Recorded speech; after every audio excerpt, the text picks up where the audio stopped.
Welcome to the new episode of IIM Ke Baad with Vix, Migs, and Chav. I'm Migs, and I'm very pleased to introduce Saurabh Singh, who did his MBA from IIM Bangalore more than 2 decades ago. And he's been an investment banker and a very successful businessman. Saurabh and I, we both come from Calcutta, and I have very fond memories of Saurabh. In our batch, I remember him for two things. One, he got the highest paying job from the campus. Back in the year 2000, he got a job paying 140,000 pounds, which was crazy sum of money 23 years ago.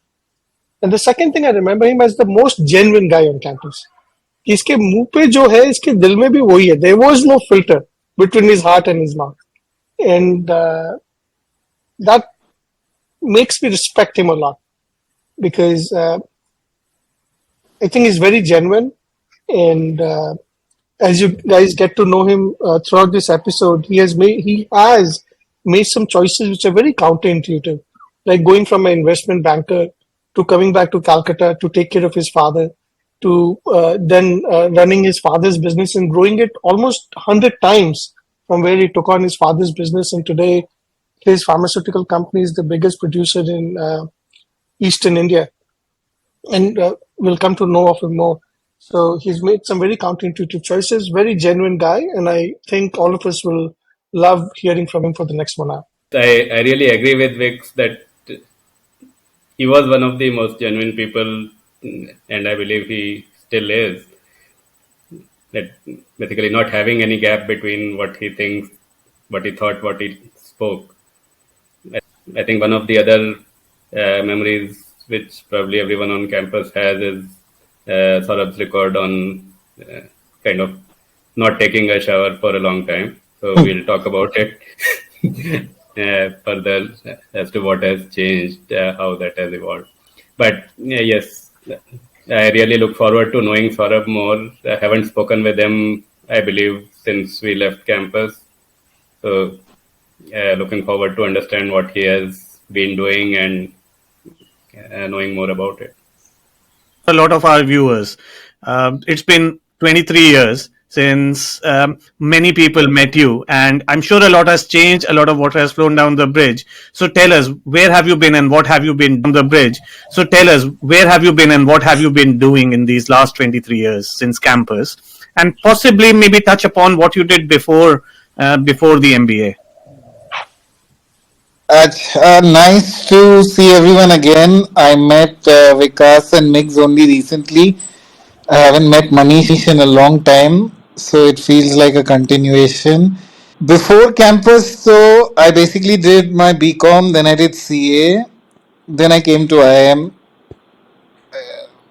Many months without a bath. I still remember Ivy Chin once telling me during an exam that Saurabh, either you go take a bath or I'm complaining to someone in power. So I went and took a bath, and then I ended up wearing the same clothes. So in the exam after the bath, again she got pissed off, and I'm like, Ivy, what now? She said, what kind of an idiot takes a bath but doesn't change his clothes? So I think I harassed everybody on the campus a lot. Mostly people will remember the smell, the the Saurabh Singh smell. After campus, yeah, I went to work in MMG. I think it wasn't such a big job. IIM's hyped it up. IIMB hyped it up. It was an LBS job basically, and it was a lot of hard work to get that job because I was 23. Everyone else in LBS was 28, and it was one of the good jobs in LBS. But to make it out like the highest package in the history of the IIMs at that point is that there was an element of IIM competition also there. Because before exchange, I had spoken to Professor Krishna and I said I'm going to try and get a job in LBS. He said it won't happen. You're wasting your time. Afterwards, he said, this is great. We'll put it in the media and all that. But I don't think it was such a big achievement. It was just key. One was lucky to be in LBS, and one really took it as in IIMs everyone is so smart, so bright, so technically proficient, but the system is a little bit immature. And where are the jobs? The jobs are there, but what is the quality? I had gone through the summer internship. I wasn't very impressed. Deutsche Bank put me in like Orga, which was an internal consulting division. Whereas in LBS, the best recruiters were coming, and the candidates couldn't hold a candle technically to the quality that we had in IIM. So I was just like, this is arbitrage. Pay for the IIM degree and get placed from LBS. After that, the Insti made it the newspaper thing and all. MMG was nice. I was there for about a year, then they went bust. Then I went back to LBS again and I said, look, I opted out of IIM placements because you said you will get me a nice job. Now this company's gone bust, help me. So they again put me back in the placement website. Is that they said use our facilities, use our campus. So this time I got into fund management. It was called Pioneer Investments, but it was not based in London. It was based in Dublin for tax reasons because Dublin has a 10% corporate tax rate in Ireland, and we were also paid on remittance basis of taxation. So you get paid in Jersey, and you only get taxed on what you remit into Ireland. So that was a great experience. I did that for almost a decade and some very, very good years, like, best performing analyst worldwide for a few years. There's that. A lot of buying from the top guys. Then a few things happened. I started getting very homesick. I was very guilty. I'd go to a party, I'd come back, and I would like, I can't see my parents. What is this? Just running after money. It's a big sacrifice. And Ireland is a country of immigrants because traditionally Ireland was not a well-to-do economy. It became a well-to-do economy later. So the Irish had lost a lot of their sons and daughters, particularly to America. They couldn't go that much to the UK because the UK was quite racist towards them. So I could see the pain of the parents who've lost their children, who've gone to earn money and all that. Then I was in love with this girl, this Irish girl, and yeah, she broke my heart into as many pieces as could have been. So it was fun while it lasted. So I told her in the end, I'm not going to breathe the air that you're breathing. Leave the air. I'm not going to be in the part of the world where you are there. And I was so pissed off. So then I was like, chal, India, chal. Then there was family business. Business had a lot of potential. It was not being exploited. It was not being monetized. But the hard work had been done in terms of building the potential and all that. So then I monetized it. It went up a lot.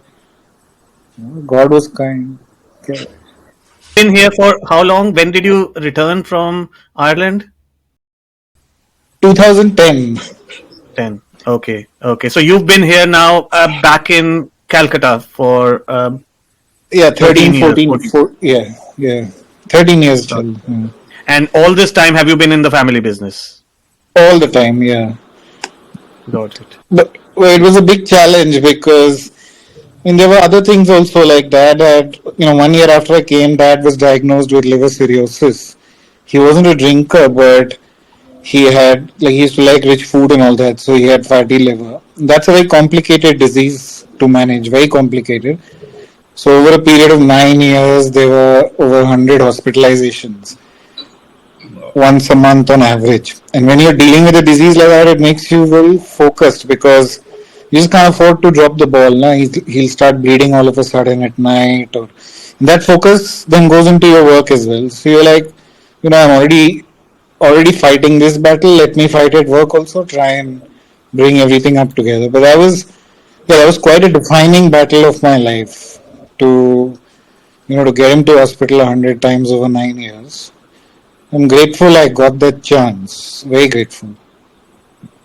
Saurabh, can you? I always thought that you got the Mitchell Madison job from the IIM Bangalore campus. I didn't know that you got it through because did an exchange semester at Yeah, LBS and you got it through LBS. I went to LBS. I went with Hemant.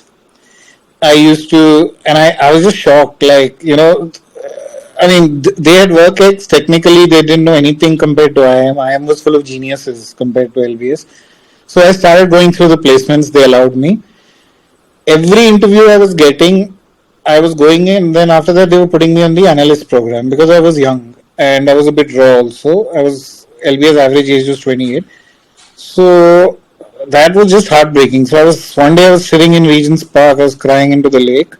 this Indian guy from the batch, Debu Priyapurkayas, he came. He's like, "What's wrong with you?" And I'm like, I'm just not cracking the interviews. I want for me, the holy grail at that point is I just want a job which is the same job that the LBS people are getting.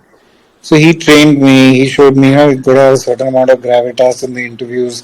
So serious होना पड़ेगा. सिर्फ technicals is not enough. Then with all his training, yeah, the job started coming. So MMG was very much an LBS job. That's Okay. why, yeah, that was the arbitrage that I paid the IIM fees, but I got the job from LBS. And how was your experience at MMG? Like the company closed down within 1 year, and also LBS में. So I want to understand from you two things. एक कि media ने बोला कि 140,000 pounds का job है. थोड़ा मुझे लगता है कि मीडिया बढ़ा चढ़ा के भी बोलता था. So what was the Media said actual job? Media said £100,000. They didn't say अच्छा 140. They said 100. अच्छा So the base salary was about £65,000. There was a £15,000 sign-on bonus.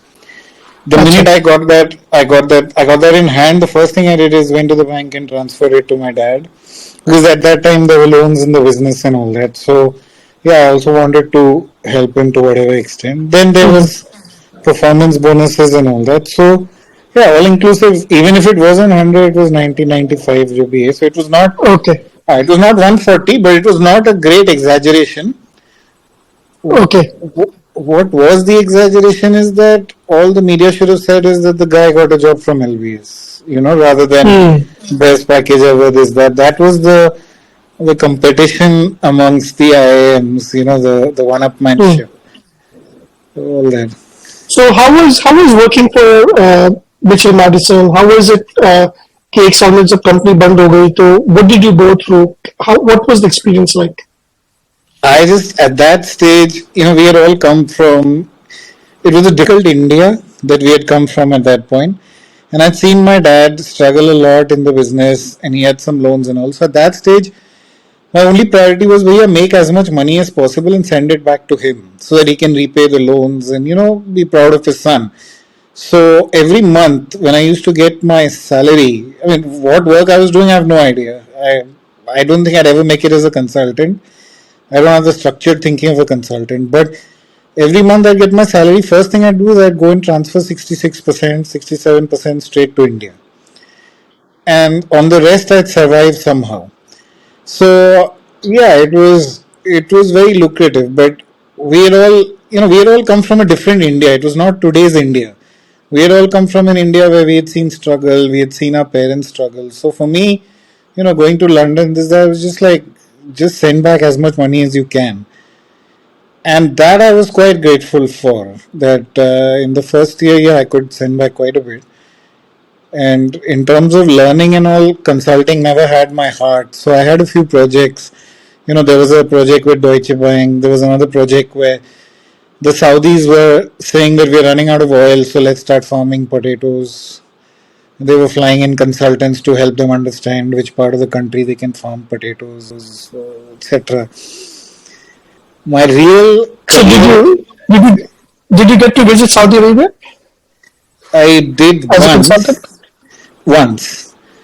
I visited other places also. I got to, like in the Deutsche Bank project, got to visit Frankfurt and all that. So it was very exciting. We had come from an India which hadn't been that open.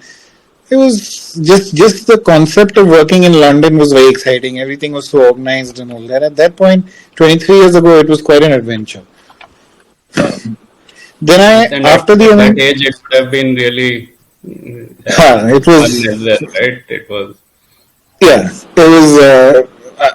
I didn't have the money for fun because I was sending most of my salary to my dad. So I was actually living in a council. I had an LBS job. I was living in a council estate in Pimlico because I just wanted to send money to India. For me, it was like London looked like the land of milk and honey. That there's so much money here, so let's do some good with it. Then after MMG, I went back to LBS. I told them, this is the problem. MMG is no longer there. So they opened their recruitment portal to me. They gave me access to the campus. They gave me a card. They were very good that way, very generous.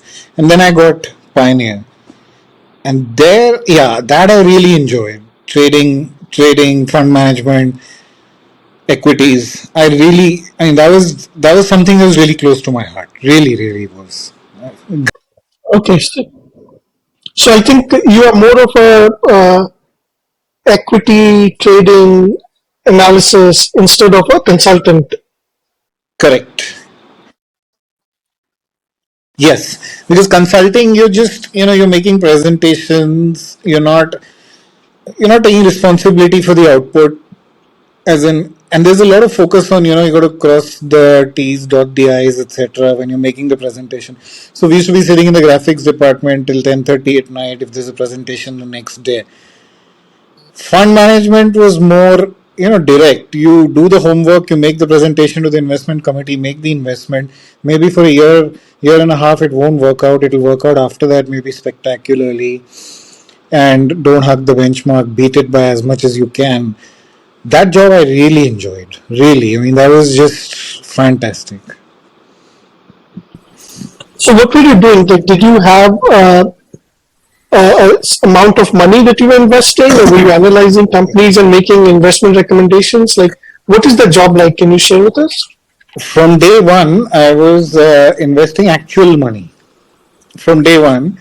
So what they had a sector focus that very research driven, and you get your sectors. I started off with commercial services, which was Staffers, Michael Page, Hayes, this that, security companies, Securitas.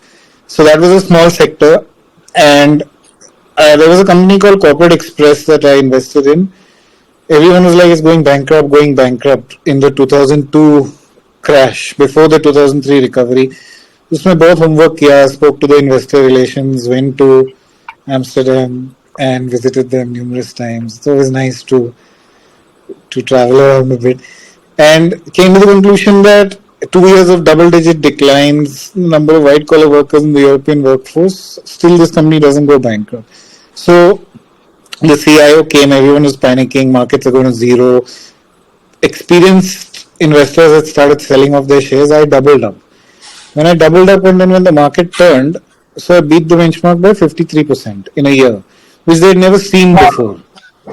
Hmm. Because they're like, Amazing. That's you like know, a unheard of number, Saurabh. Really. unheard of, yeah. So they gave me all that best performing analyst worldwide, and I told them make me VP. I was 27, 28. They said, yeah, okay, be VP. Really had a great time, and then since then the reputation was also cemented that he knows what he's doing. Then they gave me tech, which was a much bigger sector, European tech, not US tech. So that also 1 year it took to understand tech. Next year, then beat all the benchmarks, double digits. So again, all that best performing worldwide was that. It was nice. It was a great time. Enjoyed the success. Enjoyed everything. Then I fell in love. Yeah, they're Before we just start with starting. love life, लड़के पैसा कितना कमाए पहले ये समझते हैं. So you got the 100,000 pounds job, and it's so commendable that you're sending 66% of the money to your father, living in a council flat. Yeah, And then you get this job with this company as an analyst, and you get promoted to vice president at the age of 27, correct? How much yeah. were you getting paid at that time? About 300,000 euros. We were paid in euros, and it was paid in Jersey, so you only get taxed on what you remit into Ireland. But the, I didn't start anywhere near that. But because of the performance, because you beat the benchmark by a number that they've never seen before, so they went a bit crazy with it. So yeah, I also went a bit crazy with it. I went and bought a Porsche. I bought a yacht. I started doing all that. Yeah, Yeah. yeah. I used to To take it around weekends. 300,000, three hundred Yeah, thousand, leave alone 20 years ago, even today is like a huge number. And that is a Yes. huge number. That's a huge number for someone with even 10 years of experience, for instance, leave alone a yeah, few years. And I'll add one thing. It is an even huger number if you don't pay tax on it. Because out here, in if you were based in London and you were paying tax on it, and or Yeah, rather, if you were being paid as per UK tax, yeah. you would be There's paying a 50%. there's a further angle to that also. I discovered something called TD Waterhouse. Makes you in the UK, you know TD Yeah, Waterhouse, City I Index. I started trading CFDs with 10 times leverage. They give you 10 times. 10 times means ki if you come in with a capital of 10, you're playing with 100. That 100 goes to 200. You just made a gain of 100 on a capital of 10. Think about it that way. So, yeah, that also initially it was a bit painful, but then that worked very well. So, yeah, God was kind. Then I was a millionaire before my 30th birthday only. So tell us more Very about good. your yacht, Saurav. Yes. How much was it worth and how big was it? And do you have any pictures of it? I Yes. have pictures. I don't have it here. I'll send. It was 25 feet. It had a bedroom. This that, Hmm. but it was like about 90,000 euros or something. Wow, Dublin, everything was euros. It was. I used to take it out alone. I used to take it out with the girlfriend. I did all that the rubbish that they show you in the movies, na, in the media, what life should look like. So I was doing a lot of all that, and then I fell So in you were love. you were doing what we saw in what was that, the Wolf on Wall Street and things like that. Exactly that kind of nonsense, Hmm. and it can get you into a lot of trouble actually. So tell us about the troubles. I think we want to hear about that. Yeah, so I fell head over heels in love with this girl. She was Irish. I want to marry her. We were living in. It was lovely. I mean, it was just lovely. But she was over ambitious. She wanted this guy, and her parents had been pretty harsh on her. So she had some self esteem issues also, and very materialistic, too materialistic. I met her in a nightclub. I asked her to come back home. She came back home. So basically, okay, let's get this straight, Saurabh. Let's get this straight. You went to a nightclub, someone earning Yeah, 300,000 nearly tax free. You yeah, probably told her that, and she came yeah. home with you. And then after some time, you complained that she was too materialistic. What were you expecting? She was there, she'd I fallen used in love to with you, like see, as I said, Bhagyashree और हेमा मालिनी लेकर आया. yeah. So if you start earning well at a young age, you're going to do very stupid things. That's just the way because you don't have the maturity. I for sure did. So yeah, I made a real idiot of myself. Yeah, So were you still sending a lot of what you were earning to your dad, or did that stop at some point? that stopped. That stopped after 2 to 3 years because in the beginning he just had loans and all that. So once that was handled, then it stopped. Then I started having fun, like really enjoying traveling, partying, going to nightclubs 3 nights a week, all that nonsense. So tell us more. Tell us more about your love life. So she was very go, मतलब ये भी खरीद लो वो भी खरीद लो. That kind of life never satisfies you, yeah, because you buy something, then there's always something else left to buy, and then there's something bigger, and that's it's just harassment that buy this, buy that, buy this, trade more, do more of these CFDs. You got to understand the risk of CFDs, that if it can give you the benefits of leverage, it's a double-edged sword. It can also cut you when the market corrects or it falls. You're going in with 10 times leverage, no? I mean, 10 times leverage means that you're wiped out if the market falls by just 10%. absolutely. You're Yes. you're gone. And Like, actually, because of the margins and all that, you're probably wiped out, or they will just close it when you're down 8% or yeah, yeah. 7%. And I've been through that phase, margin call and all that. The only good thing was that at the end of every year there'd be a bonus, and the salary was also more than I could handle. So it was like the best of both worlds. Not that if you even if you get wiped out, you'll still get a bonus, or you'll still you can use your salary say to handle the margin calls. But तो तुम कर पा रहे थे Saurabh? Were you able to do both the things? Like you have such a high pressure job, right? And then you're doing yeah, CFT trading on the side. How was yeah. it? And like you have a girlfriend who's saying कि और trade कर और पैसे कमा और चीजें खरीद. See, Until the girlfriend came on the stage, it was perfect. Yeah, I could do it with 100% focus. The only bad habit I picked up then was smoking because of the stress of this 10 times leverage. Once the girlfriend enters the picture and then she starts nagging and just generally making your life hell. Ki, get me this, get me that, buy me a house, buy me this.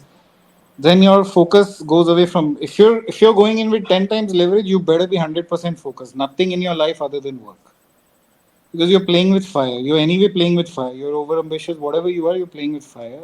Then if you get your focus diverted, it can be quite stressful. Yeah, yeah, Yeah, yeah. So help me Yeah, understand one thing, 10x Saurabh. So leverage. most, I know, and I burnt my hands also occasionally. Is Yeah, you can't the screen at that time because there'll be market ups and downs. You have to see, and you have to. And nowadays, maybe it is a bit easier because you can put in some algorithms, and even apps give you that where you can cut your, you can put stop losses and all that as it is. But I suspect 15 years ago or 18 years ago, it must be more manual.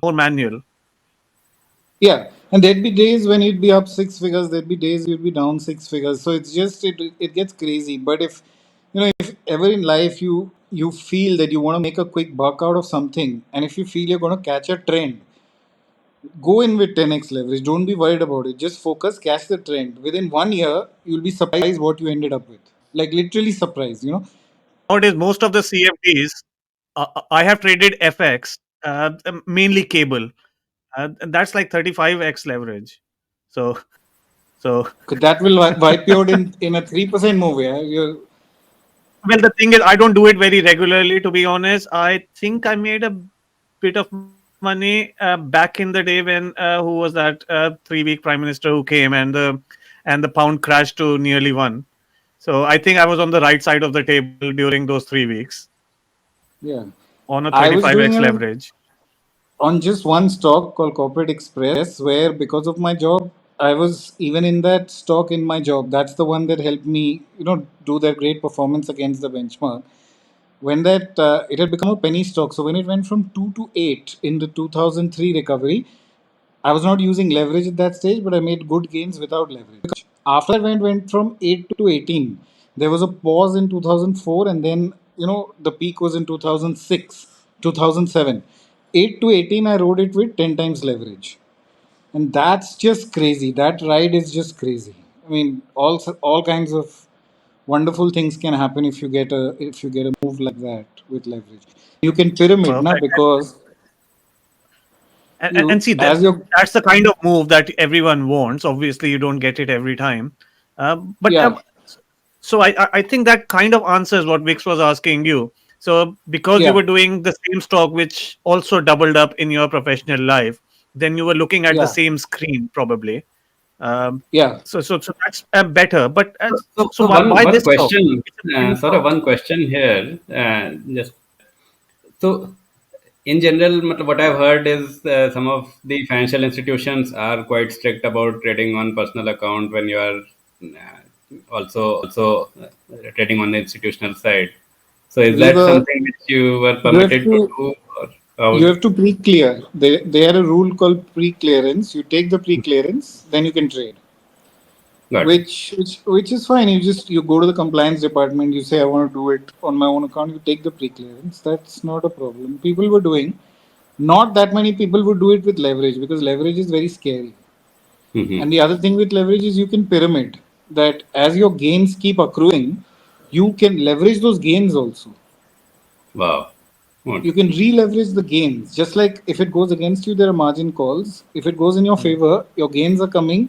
So your investable capital is going up by the gains. You can take 10 times leverage on your gains. That's called pyramiding. Even So if they what are is unrecognized gains.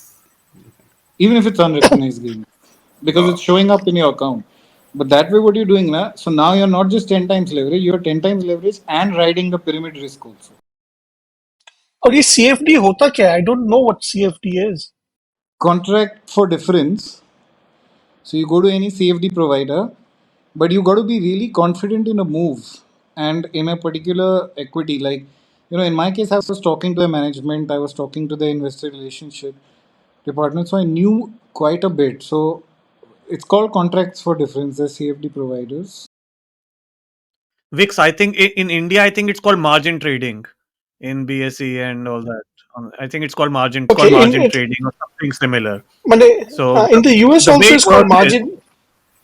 yeah, In the the way it US also works, is called what Saurabh margin was, trading, but I can yeah, only borrow around 60% of what's in my, जैसे मैं interactive brokers use करता हूँ उसमें मेरे पास जितना है उसका मैं खाली hmm, 60% बोरो कर सकता हूँ I think तो आई that's डोंट नो कि asset ये based. That's very much asset. Usually with equity stocks and all that, the leverage is less. When you start trading hard assets, like for instance gold and all that, it's a bit more, like 3 to 5x that I know of currently. If you go into FX, so something which is as liquid as cable, which is dollar versus pound trading or dollar versus euro. If you go into those pairs, then you can get 30, 40, 50x leverage. Yeah, ये dollar versus pound trading को cable क्यों बोलते हैं it's I funny don't know. I really don't know that history, but it's called cable, and I bet there are other short forms of other. I mean, if I were to hazard a guess, it was probably the original currency pair that was traded when using the Reuters cable, in which you check. But I'm just stretching it and completely random guess. But the but thing is, leverage so yeah, go on. leverage is like dynamite. Like if it cuts you, it'll cut you like a knife, and if it goes in your favor, you lose the concept of reality only. That's the kind of stock market में leverage is like that. You just lose concept, and then you start pyramiding, and then it's just like you're on drugs or something. I think that might be useful. A basic leverage explanation for some people is, so the way 10 times leverage works, as Saurabh is explaining, is if your asset or whatever, whether it's a stock or a currency or something, if it's worth, let's say, 100, and you are putting up only 10, whether it's rupees, dollars, pounds, you're putting in 10 to buy that underlying asset of 100, and they're giving it to you. But the moment that reaches 110, if you encash all of it, you get 20, because you get a gain of 10 from your 100, and you get 20 back. But the other way around, like he mentions, it's dynamite. It means if it goes to 90, then you get zero. You're all wiped out. This is with a 10x leverage. If you went to a higher leverage of 20x, then it's 95 to 105 gain, where it's 0 times 0x or double your money.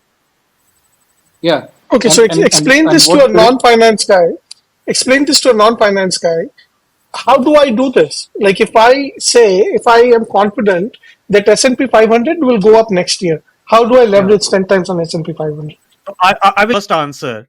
If you're a non-finance guy who doesn't know this, I will truly, from the bottom of my heart, recommend don't bother.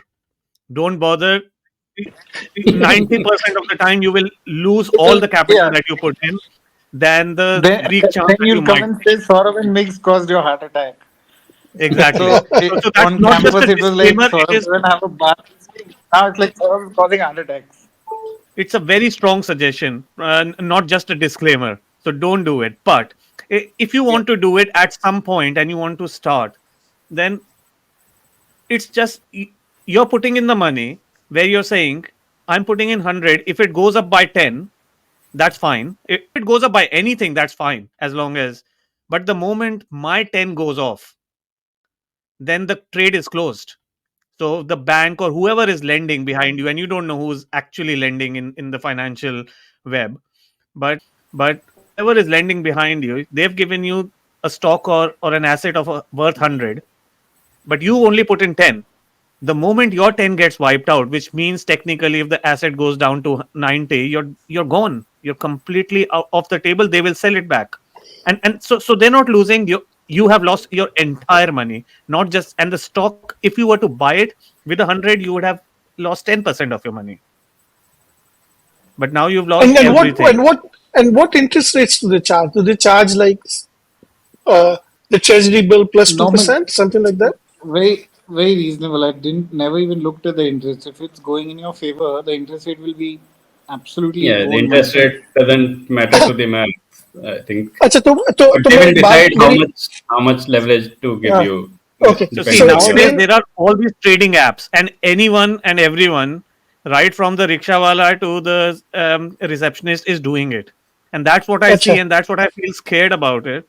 That people are trading and losing a lot of money, but the one person who makes a bit of money tells their 10 friends, and then all the 10 friends Correct, end up losing money correct, in doing correct, this. correct, So if unless you are correct, like someone like Saurabh Singh, who is actually doing that, tracking that stock morning to evening on the correct. job, On a and professional also knows basis, yeah, everything about finance and is an IIM topper and got a job while on an exchange program, I would honestly suggest don't do it ever.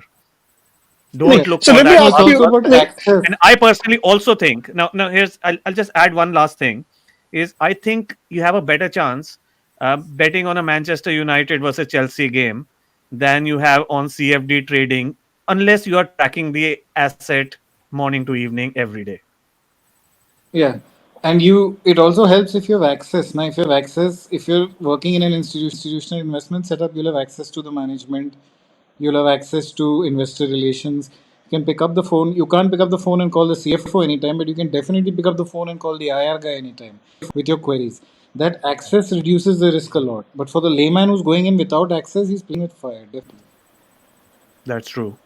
That's true. And that I can extrapolate, Saurabh, on a lot of equity trading in every market, but especially I hear more in India because the market has been over the last 10-15 years generally going up one way. It's not like Yeah. the other stock markets, although we'll come to that in a bit. Where a lot of people have made a lot of money and think they've made a lot of money because they are very good, rather than the market. Yeah, It's the tide. everyone's a genius in a bull market. Of course, yeah. As they say, Yeah. rising water lifts all boats, right? So It's yeah, Yes, and yes. the other way around. Rising It's when tide, the yeah. tide goes down, well, you know who's wearing their clothes. correct. Yeah, yeah, yeah. So Indian markets have had a dream run even when it corrected 50% in 2008. After that, it came back V-shaped. That's when sitting abroad, I realized that there's something actually changing in India.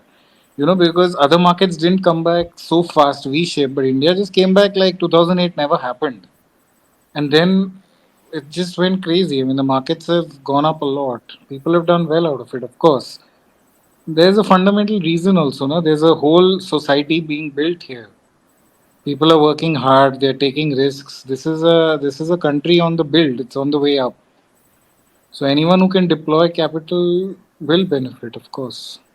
That's so true, तो जब and तुम it Dublin might be छोड़ के slightly different for America, uh, but I can see in Yeah. UK whether it's a market or a society, there's not too much headroom out here, and in India, if you compare, the headroom is immense. The headroom is immense, and there still is probably a lot of headroom in China, although they are nearing it in the last 30 years of growth that they've seen. But in India, we're at the start, and at least for the next 10 years, आप आंख बंद करके बोल सकते हो कि यार यहाँ पर ऊपर जाएगा.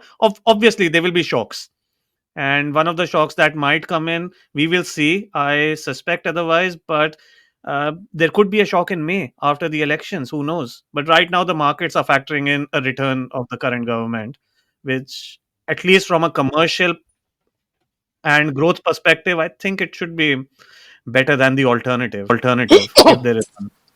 Yeah. so Saurabh, now that Because you here, this is a very. Huh. now that you decided to leave Dublin, what did you do with your Yeah. yachts and your home and everything that you bought for your girlfriend? सब बेचा कि उसी को दे के आ गए? I was. नहीं हम वहीं छोड़ के आ गया actually I swear to God I just left it all there like I hadn't bought a home in Dublin. I had actually bought a home in India in 2004, which in hindsight turned out to be a very, very good investment. But yeah, I had a Porsche, I had a yacht. I just left it. I was so pissed off at that time with her. So I was just like, no, I'm not gonna breathe the air that you're breathing. Bye bye. In So my Saurabh, brain, I is mean, your in yacht life, still na, parked somewhere? I can go and pick it up. it got sold within a year. But what I see, what I've learned in life, God comes to you in the form of people. At that point, you don't recognize it, but God comes to you again and again in the form of people. So, a friend of mine, who was 15 years older than me, and he was also a fund manager. He was in Pioneer. He took it upon himself that I'll get all this sold for you, and he got it all sold for me.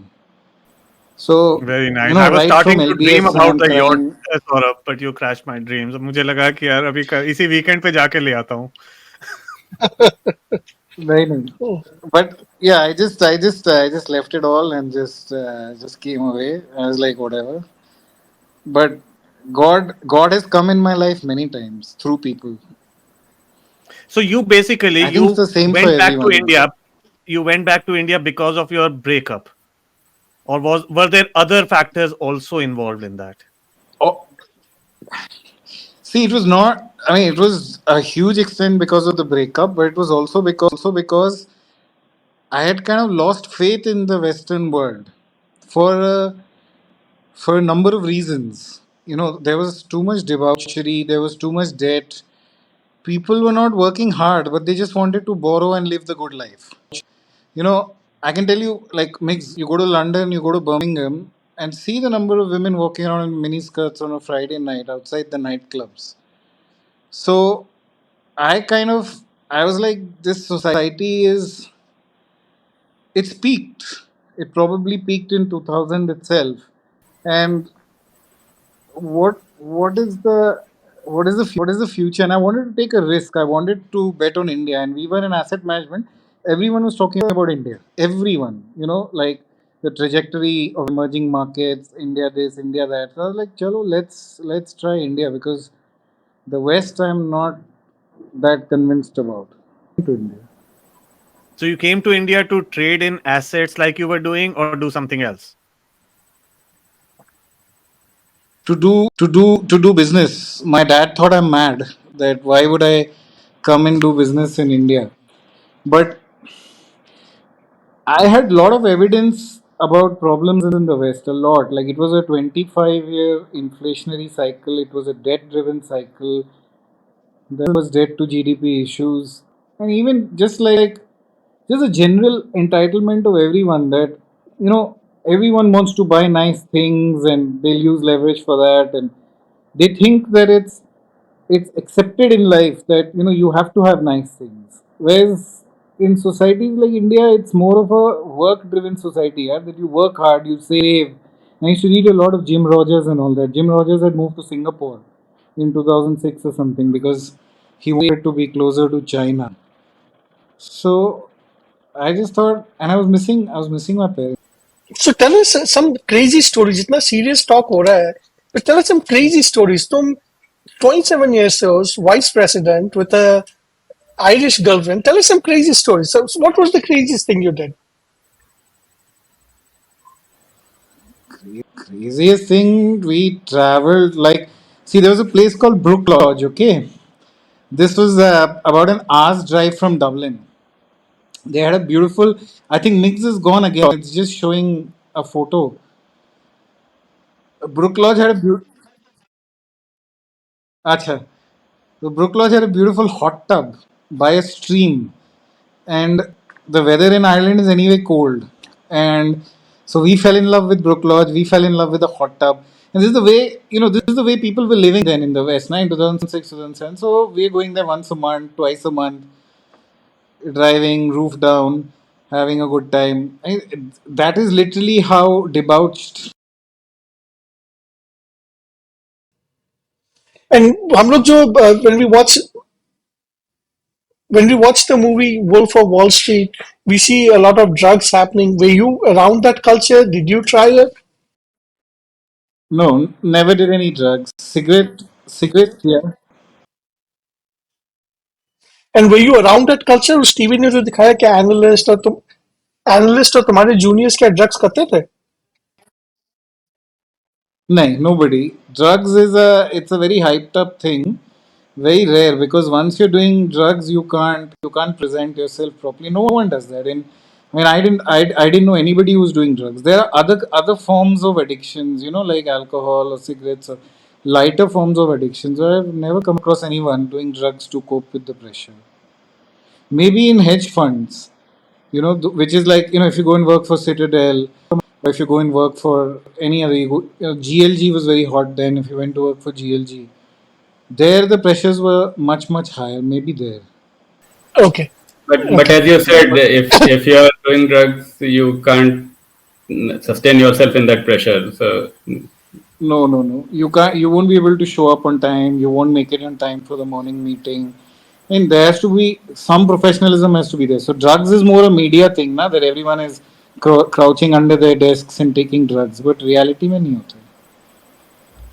Okay, that's good to You know, mentioned, Mane. Saurabh, you mentioned media thing. Uh, have you watched this series called Billions? I have heard of it. I haven't watched it, but I have heard of Okay. it. Yeah. Okay. Okay. No, I was wondering because what you were talking before, and of course, at an edge about drugs and stuff. But that whole series and 5 or 6 seasons, I believe, is about how hedge funds and it's all based in I think somewhere in Manhattan and or the Yeah. richer suburbs. That So, life. this is, थोड़ा बताओ क्या बोल रहे थे? That life is a very, it's a very fake life. After some time, it starts to get to you. I mean, everyone's competing with everyone. No one is incentivized to be nice to anyone else. It's all about, maximize your bonus, this, that. It becomes a very, very fake, very materialistic kind of life. Look at my watch, look at my car, that kind of. I don't think when people do it for money, I don't think anyone really enjoys that kind of a life. So that's a very interesting difference between the culture you are describing and the culture in Silicon Valley. The culture Silicon Valley is, if you walk down the streets, people are driving normal cars. They're wearing normal clothes. I've had friends visit me, and I'll tell them, I'll be sitting in a coffee house and I say, like, यार हमारे eyesight में I can count 3 billionaires. से सच में, because इतने बड़े फटे से कपड़े पहन के घूम रहे हैं सब.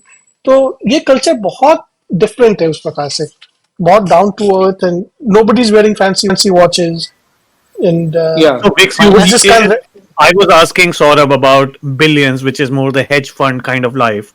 yeah. Silicon Valley, the TV show that I've seen is called Silicon Valley. yes, Surprise, yes. surprise. How true to form is that? Is that very reflective, or is that? I mean, is it No, just an no. exaggerated comedy, or is it completely different? It's like they have exaggerated it 10 times. So when you exaggerate something 10 times, it loses touch with reality, right? So it's so Right. exaggerated that it lost touch with reality. So, Okay. yeah, Well, it And was when you, enjoyable, I must say. yeah, it was fun. when It was very much fun, yes. if you're living a life now where everything is about money, and day to night it's all money, money, you can do it for a few years. After that, it gets very soul sucking, because it's not real. It's not a real world. It's not. Those are not real friendships. Those are not real relationships. It's just, and there's too much excess. It's just weird. It's a very strange kind of way to live. Sort of, I want to dial back to your time at IIMs, okay?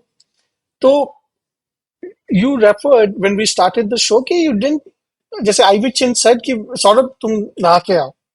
So what was it that you decided not to take showers? Was it that you're too focused? Taking a shower like makes me break my focus from what I'm doing. Was it कि laundry नहीं करनी है? It's too complicated. What was it? See, firstly, so I didn't like the bathrooms. I didn't like the bathrooms at all. So, secondly, yeah, there was a lot of focus, because when I was growing up, I saw my dad struggling a lot with the business, which is loans and all that. And one stage, he was like, I failed in life. I want to end my life. I'm just, yeah, sticking around to see what my kids can accomplish. So that inspired me and my sister a lot. So, I was like, okay, I've got this chance. I want to do something. I want to pay off all his loans in one year. That was the kind of goal I had. And my sis also had similar goals. You know, she went to IIM Ahmedabad. Now she's an MD with Bank of America in London. So when you grow up and when you've seen that, you know, your dad's working really hard and he's not getting the results he wanted, and then you're like, I don't want to ever have to, you know, first though I want to help him. I want to solve all his problems in 1 year if I can. And then I never want to ever have to go through that situation in my life. You know, that, you know, work hard, do all the right things, make the right investments, so that at least, if nothing else, you have a sense of accomplishment you rejected. So yeah, that was the driving force that. Okay, so And the actually, driving force. as it Yes, go turned ahead, out, Mix. Saurabh, you paid through your MMG, your first Yes, year, you paid a lot of your dad's loans. yes, congratulations. I think hats off to you. My See, not to talk figures and all, but in my first year, by living on pizzas and living in a council estate with a taxi driver as my neighbor, I managed to remit £40,000 in the year 2000 to my dad. Just think what £40,000 was Yes, in India at that point of time. Yeah, yeah, my yeah. immediate neighbor was a taxi driver, and there were days when I'd go without a meal and all that. But I was like, I have to do this, whatever it takes. So the day the salary would come, no, I'd go running to NatWest on Victoria Street because the office was in Victoria, and I'd sign the transfer papers without even thinking what it'll cost me. Nothing. As soon as the salary comes, I sign the transfer papers. So So everything has your between sister? a council flat and a yacht you've seen out here. Yes, pretty much. And you also told us that you didn't shower in IIM because of your dad's problems. Not Yes, problems. I would say motivation that came from his dad. नहीं मैं तो that मैं I खींच रहा wanted, था मैं खींच रहा था you that know what I was doing. that I need to help him. I need to do what I can. I'm the eldest And son. did your sister do the same? Like, were you like? Did your sister also contribute towards your dad's loans and all that? She didn't have to because she graduated from IMA one year after me. So in that 1 year, I had already taken care of everything. And whatever I could do for her also, like when she was coming there to get her a laptop, this that. And yeah, I just learned in life now. If you have a burning passion within you that you want to do something for yourself, it will not amount to much ever. You know that will never. But if you have a burning passion, I want to do something for others, for your family, for your friends, for whatever, that thing will grow and multiply because that passion is just, it's a very, very good passion. अपने लिए Current तुमको I passion. want to buy this, I want to buy that. Huh? तो तेरा भी current passion क्या है? मतलब, what's the passion inside you now? To live up to my, to look after my dad's legacy, to look after the staff that was loyal to him for 30, 40 years. You know, just to keep the flag flying. I don't work now per se for money. God was kind in that department. But to look after the legacy, that I don't want his spirit turning in his grave, that, you know, my son, the idiot, look what he did, he made a mess. So it's more of legacy and to look after people. That's important. But I've come up the hard way. Yeah. I had a taxi. I mean, there's nothing wrong with having a taxi driver as a neighbor, but you know, you studied in a business school, this, that. You're living in a council estate with drug addicts, this, that. So I seen the whole So spectrum. Now what is the a council state? What is a council state for people who've not lived in London or Dublin? It was funny. This time when I went to London and I went and met Miggs also, I actually went and visited that council estate. I'll tell you what it is. And I've walked inside it just to tell myself that in life anything is possible. You can do anything as long as you have the council estate is what the government gives to people who are unemployed, or you know, it's like free housing by the government. And then some estate agents, some people who get it, they want to rent it out, and the estate agents, they'll give you at a discount. So if you're in a nice area like Pimlico, but you're in a council estate, you're going to be paying maybe 60% of what should be the rent. So I'll tell you, Vix, just as a history. So about, and this is probably ranging back between 70 to 90 years from before now. So in the the between World War One and Two, to set it in perspective, in England, uh, they a lot of people who were homeless or living in poor shabby accommodation. Think about Dharavi, for instance, what's maybe going to happen. So the government got in, said across the country, especially starting from London, we are going to build flats. Usually at that time, high rises that they built were 3 to 7 story high, which was great for that time if you think about 90 years ago. And they started building these post World War One, and a lot of people they accommodated in that. So yeah, I mean, even in India, I don't know what the thing is. I think there's some like PM Ghar Yojana or something like that. It's 100 years ago in England. It is that version. Now, the kind of people who moved in there were either their version of slums, their version of homelessness, and so on. People who weren't well off, and sometimes, and this probably a different discussion, but generations later, a lot of those people stayed in that same social circle despite having accommodation and housing. So that didn't really uplift their class or something. And as an aside, some people actually, some families did, and a lot of council houses. Sort of, I don't know if you realized, uh, but in the last 15 or 20 years, a lot of council houses have been sold. Council buildings have been sold. They are called ex-council.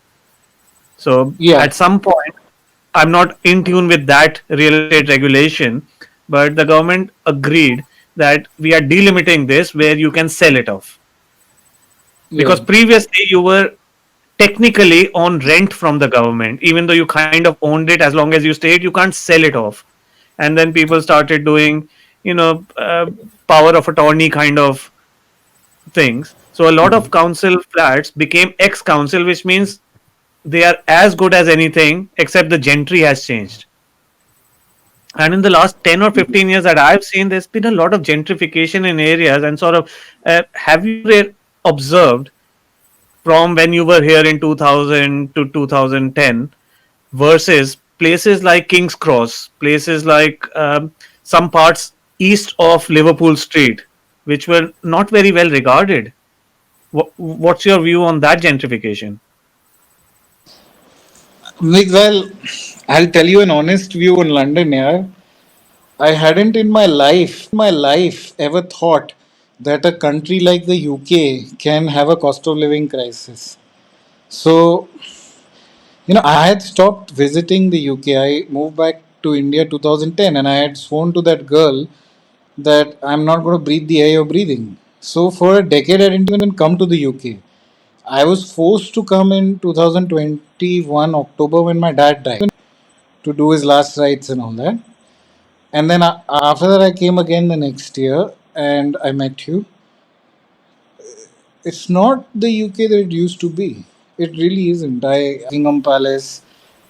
I walked around Trafalgar Square, and maybe some people are still doing very well, but one never thought one would hear of families struggling, or you know I had taxi guys telling me he works in a marketing job in the daytime and he drives the taxi in the evening, and he has a newborn baby and he doesn't get to see and all that.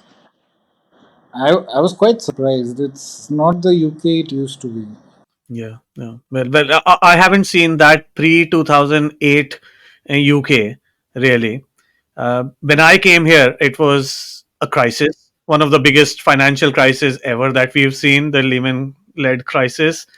Um, so my benchmark since then isn't as bad as the country that Yeah, you've seen in the pre-Lehman days, in the days where bankers and hedge fund managers had all that money yeah, to spend. yeah, yeah. So I mean, I didn't really go to King's Cross or anything, but a lot of the things that I saw and heard, those were surprising. Those were a bit surprising. But I think for educated people, for hardworking people, there are still opportunities. So I haven't I, seen the I think there are. gentrification of things. So, Yeah, Saurabh, let's go on from London and the UK to more exciting things happening in India. Uh, yeah. you've managed your dad's business ever since you've reached there. You've taken charge, and now, as you said in your words, you're not doing it for money but for the employees and people who've stuck around, which to me kind of And sounded like, legacy. okay, the money is coming in and you're doing. So tell us a bit more from what I've heard, and you haven't told me this, but from what I hear, that you're one of the largest medical equipment manufacturers in India. Is that right? Not no, no, not equipment, consumables. So we manufacture, yeah, surgical cotton, gauze, bandages. We manufacture glycerine, then some consumer products like sanitary napkins, phenyl. So not equipment, but consumables. And in yeah, in court. See, my dad, he didn't even think. When I came back to India, he's like, "What are you doing? You're going to be wasting your life." He didn't think that where the business can go or whatever. But I was like, that just give me 5 years. Let's see where it goes. So yeah, those 5 years were really hard work. But any business that is established, where the brand is recognized, where people respect the business, it's been there for a long time, can be monetized. You have to have the mindset to monetize it, and you'll monetize it. The So, real so, heavy so that lifting is always sounds like the business has changed from when your dad was running it to now how you're running it. What's the big yeah. differences in focus? Is it the product or is it the market? No, the big differences happened while my dad was still and that is one of the happiest things in my life, that God gave me that opportunity. So just simple things like he's buying raw material, completely dependent on the suppliers. Some suppliers are giving substandard raw material but charging high prices. So change the raw materials. Bulletin that used to come out, which used to give you the free rate quotation of some of the important materials. Subscribe to that bulletin, weed out the suppliers, do like a sourcing exercise. In strategy consulting, they taught us sourcing. So weed out the suppliers who are uncompetitive or who are taking advantage. Very simple stuff, nothing that complicated, but just do the same thing smarter. And then you start a virtuous cycle, because India is a little bit capital starved. So when your profits start coming in, if you can start providing credit to the market, then the market falls in love with you. And you won't lose the money because they want to buy again, so they'll again come back and pay. If you have the working capital to buy inventory and to store it, particularly if you're dealing with something like an agricultural commodity like cotton, that can help you a lot also. So a few simple changes here and there, followed by a virtuous cycle. The virtuous cycle will help. So it So, Here, sounds to Saurabh, me working like capital is. What is the name of what's the name of the brand and your company that you're running? It's called Bengal Surgicals. You can see the website and all. But I didn't have to I didn't have to do any great things. I actually didn't do any great things because the heavy lifting had already been done. I used to go to to the to do the market surveys, and everyone was like, this is a very strong brand, very good reputation. So I just had to do the tweaks and then ride out a virtuous cycle. It was not as hard, not at all. So, Mix, maybe you can put up the link to Saurabh's business on the. yeah, Are you able to see my screen? I can yeah, we can see the screen. So is this your website, Saurabh? Yes. Yes, Oh. that's the factory. It's on 4 acres, and we did a lot of expansion in the last few years. New sheds, new vehicles, this that. The first thing I can see here, which I love, is the Yeah, beautification and the cleanliness. And many yeah, people, Yes. I'm sure even in your circles, but from whatever I've seen over the years, is people think if factory efficiency means everything, and who cares about आसपास क्या है. correct. And it's all the whole setup is all debt free. So that to me means a lot. But everything that I did or whatever I did was thanks to the pain and the hard work that he and his generation put in. For me, it was But not check for. this out. You're almost Hmm. a monopoly. You have a market share higher than 60%. So Yeah, that's wonderful. yeah. We have And the And is production that been only capacity of, Eastern India? Eastern India that you are in, or are you now thinking of other geographies in India? for other geographies. You're going to have to set up new plants Right. because freight is a big element. So yeah, Eastern Got it. India, Northeast, and all that is fine. But if you want to go to Delhi and Bangalore, you're going to add 10 to 15% in freight. Hmm. So you have to manufacture locally. You can't do it. You can't do it from your geography. Freight will be too Right. high. and I really Right. like how you're branded the Breezy brand. I think it's really catchy. The bonus brand is really catchy. The Yeah. champion God, brand is you really seem to be catchy. you seem to be in competition with PNG and Levers. Yes, Only in the consumer brands, Yes, but like in not in the surgical brands, no, like in of glycerine course. or sure. the other But surgical brands, not. even in consumer brands, sort of, what stops you from going public with this? Like, you're great. Like, I love this brand, the Breezy, the Champion, the Bonus. Like, Going public as in doing a public issue. Never. I've worked in the. I You asked me what drives me or what I work for. Now the number one thing other than legacy that I work for is also freedom. That is the material things are not that important. That you want a bigger house, bigger car. All that doesn't matter. The number one thing is freedom. That I don't want to answer to anyone. You go to public every quarter. There's a call. I used to be on the other end of that call, and I knew that. but sort of, you have the skills to hire a CEO. Like, you can take more of a managing director role because I feel like if you see the trajectory of entrepreneurs in the US, most of them they earn a lot and then they give it to their campus, right? So you can earn a lot. You can give some money to IIM Bangalore. Like, why not follow the trajectory? Why not become the director and let the CEO run the operations for you? Because I think you've done a great setup. And maybe your transition could be exec chairman, and then after that you can become non-exec. And I'm starting to wear my uh, previous private equity buyout hat, where we used to get retirement I businesses and then do a buy I and build, yeah. I don't and and What's rate buy and and myself. build, leverage Mix? leverage the hell out of it, which sort of I know you're very proud of. But think about Yeah. CFD. Can we buy out your business? No. I don't even rate myself that highly. I'd never go for a title like exec chairman or anything. So if you ask my wife, she'll say he's a village idiot. That's her favorite quote.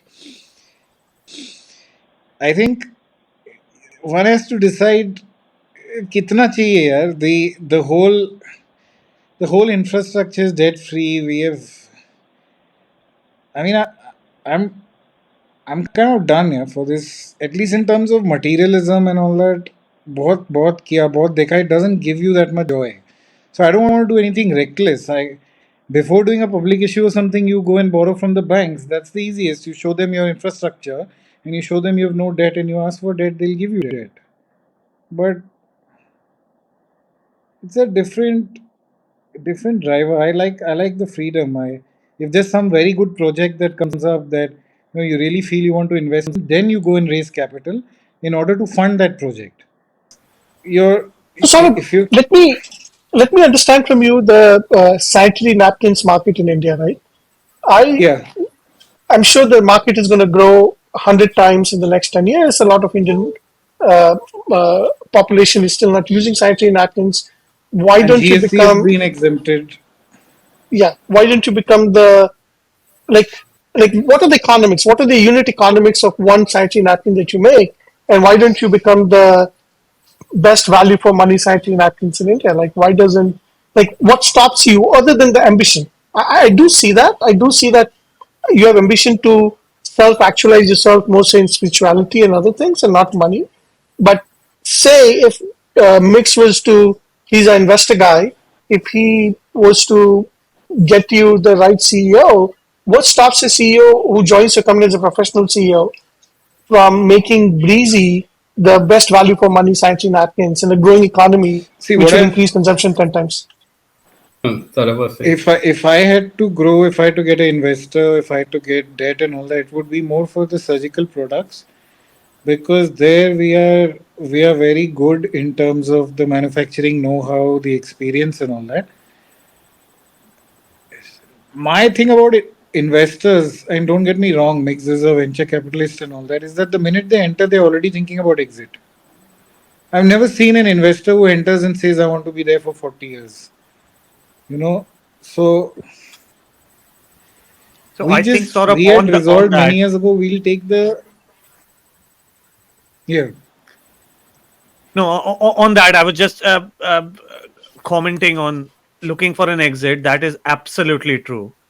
Some investors will be looking for a 3 year exit, some will be looking for a 10 year exit. But the correct. very fact that an investor who has other people's money, which in my language it's called OPM, it's the opium of the private equity and venture capital class.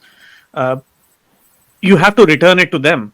So for that, but now here's the thing: you can Bec- always uh, find investors who are like-minded in any sector, in any geography, and at any stage of investment. You can find investors, and you're in a good position where you're not frantically looking for investment. So if you were to talk to investors and अगर कोई मिल गया, great, with a like-minded approach, who also very transparently will have an exit, but that doesn't mean that it is bad. An investor's exit doesn't mean the end of the world. The investor rolls over to another person. yeah, That's it. And maybe that's a separate yeah, discussion. But we are opening doors within our own conversation to things we've not discussed before. But I'm liking yeah, the way you think. So you were talking about surgicals. So surgicals, you see a bigger yeah, growth strategy play there. yeah. Sure. I understand what you're saying about growth and looking for exponential growth or, put up new plants and all that. But see, everyone has different motivations here. मेरा सबसे बड़ा motivation तो freedom है कि don't want to answer to anybody. Yeah, and that Even is to, something and which there's a I have risk in seen. everything you take. Hmm. And so, sort of Yeah, just want to add that this is something which I saw in one of my earlier companies also that I was working with. They were doing extremely well in Tally, the product company, cash generating beyond a fixed cost, everything is profit. And that's one of the questions we asked, that when do you go public? And the answer was that why do I need to go public? That you go public to raise capital to do something or to get something out of it. But correct. whatever I need, you are not constrained for capital, you are not constrained for resources, then why go public at all? And as Saurabh said, the Very true. answerability that it brings is a lot of pain if you are not willing to do that. Totally. And there are pros and cons of everything, and it's about which And one works for you in your situation. Correct. also, it's like nothing is ever risk free. Na? So you raise capital, you start another project, or you put up a plant in some other geography. It's never risk free. You can, maybe it works, maybe it doesn't. If it doesn't, then you're left with the debt or you're left with disgruntled investors. So there's no holy grail. Business is by and large full of uncertainties. So you have to think through everything very carefully that, I'm taking someone else's capital, I have to be responsible for it. Or if I'm taking debt, I have to be responsible. No venture is a holy grail that, just raise as much as you can, go all gung ho, do the expansion and build it and they will come. It never works like that. So I can see two Saurabhs here. Saurabh from 2004 doing CFDs at 10x leverage, and Saurabh from 2024 saying, I don't want to take debt and I'm very happy and glad and proud that my company is leverage free. So, which is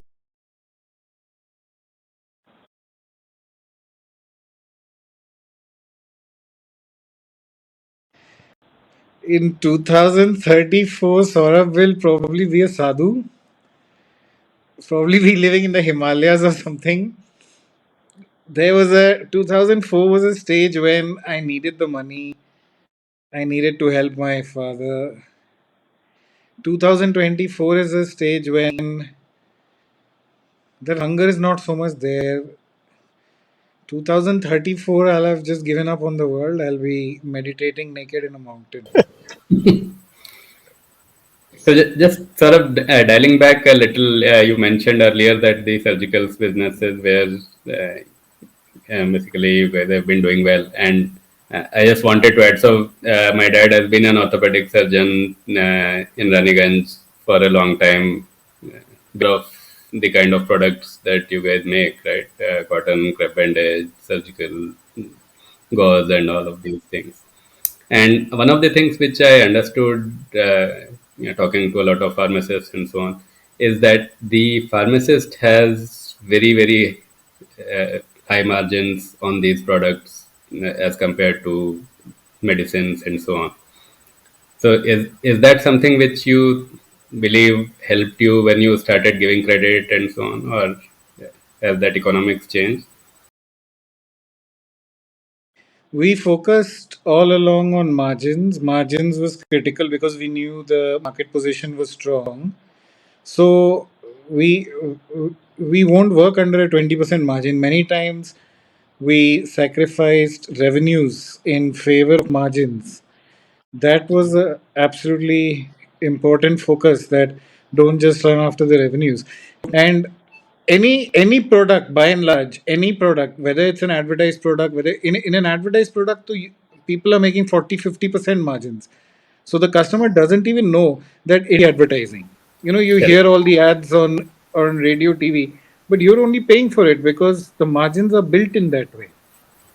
Any product that starts to work where there's a brand equity, where people want it, recognize it, the margins will come very naturally. That always happens. So the point, Sara, which I was making is the pharmacist, the percentage margins for these products are very, very high, right? From the MRP that they sell it on versus. because because the gap between the manufacturer's price and the MRP is almost 100%. So the price at which the manufacturer sold it and the MRP at which the end customer bought it, you're looking at double. So when you started giving credit, as you mentioned earlier, to the market, and it became a virtuous cycle. Uh, so it's kind of looking at it as a leverage trade, right? You in a Absolutely, smaller yeah. way to the pharmacist. Yeah, and the credit is not just to the pharmacists, you also give credit to the distributors in the chain, because the distributor buys in bulk and sells to the pharmacist. Then we got the government tender also for a few years, and in that you give tremendous amounts of credit. Nowadays, government doesn't eat up your money; they will pay, but they'll pay after 1 year, after 2 years, and all that. So India is credit starved. Even you'll give credit to the wholesale market, to the distributors, to anyone and everyone whom you can trust. And the more credit you will give, the more you will get a control on the market. We don't deal directly with that many pharmacists because a pharmacist will not buy in bulk, but the manufacturer has to sell in bulk. The distributor will buy from manufacturer and pass it on to the pharmacist. But any business, by its own definition, nothing is ever guaranteed. All kinds of things. I mean, we had a fraud also, financial fraud in our business also. All kinds of things can happen. So it's not straight. I've seen how complex things get. It's not that you just borrow a lot of money, start a new product, advertise it, or set up a new plant, and that's it. You're rolling in the gravy. It never works like that. I had another question in that respect. So, manufacturing in Bengal traditionally has been a troublesome thing with all the party politics and everything in general. So, is that something that you also had to contend with uh, in your plants? In the beginning, maybe about a decade or so ago, But now, like we just completed a 5-year labor agreement, and the labor on there, it took about 9 to 10 months to negotiate to complete that agreement, but the labor never went on strike. So the way the economy here is going now, even the labor has understood that all these strike tantrums and all, they don't work. So they patiently negotiated for 9 to 10 months, and then we did a 5-year labor agreement.